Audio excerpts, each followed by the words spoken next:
اللہ پاک کے آخری نبی محمد عربی صلی اللہ علیہ وآلہ وسلم کی دکھیاری امت کی خیر خواہی کے جذبے کو لیے دعوت اسلامی کے شعبے FGRF کے تحت راشن و اشیاء خوردونوش کی تقسیم کو جاری رکھتے ہوئے افریقی ملک ملاوی کے ٹاؤن منگوچی کے اطراف مکاوا ولیج میں نگران ملاوی مشاورت FGRF کے ذمہ داران اور والنٹیئرز سمیت پہنچے۔ اس موقع پر منعقدہ پروگرام میں نگران ملاوی مشاورت نے سنت و بھرا بیان کرتے ہوئے نیکی کی دعوت بھی پیش کی، جس کا مقامی مبلغ دعوت اسلامی نے مقامی زبان میں خلاصہ بتایا۔ دوران بیان نگران مشاورت نے شرکاء کو خود بھی علم دین سیکھنے اور اپنے بچوں کو بھی دین کے نور سے منور کرنے کا ذہن دیا اور نیکیوں بھری زندگی گزارتے ہوئے اپنے پڑوسیوں کے حقوق ادا کرنے کی ترغیب دلائی۔ ملاوی کے ٹاؤن منگوچی کے اطراف مکاوا ولیج میں دعوت اسلامی کے شعبے FGRF کے تحت مقامی عاشقان رسول کے 1000 خاندانوں میں راشن و اشیاء خوردونوش پر مشتمل بیگز کی تقسیم کا سلسلہ کیا گیا اور اسی کے ساتھ دیگر ضروری اشیاء کی بھی تقسیم ہوئی، جسے مقامی عاشقان رسول نے خوب سراہا اور دعوت اسلامی کے شعبے FGRF کے لیے نیک تمناؤں کا اظہار کرتے ہوئے دعاؤں سے نوازا۔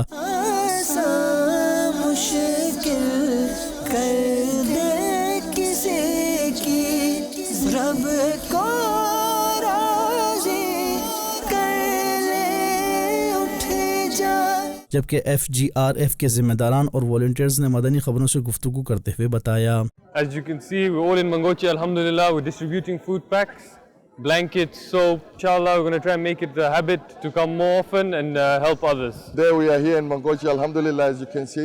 We are here to distribute food packages. As you can see, everything behind me, people are busy doing the distributions. Alhamdulillah, today 1,000 people are receiving the food hampers.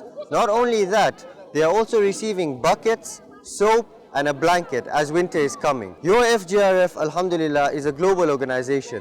Wherever you are in the world, please do join and be a part of this good deed. الحمدللہ آپ کے سامنے دعوت اسلامی کا ادارہ FGRF خدمت بھی کر رہا ہے اور اللہ تعالیٰ دعوت اسلامی کو دن دگنی رات چگنی ترقی نصیب فرمائے۔ مدنی چینل کے ناظرین، آپ بھی دعوت اسلامی کے دینی کاموں سمیت FGRF کے تحت ہونے والے امدادی کاموں میں حصہ لیجیے اور اجر و ثواب پائیے۔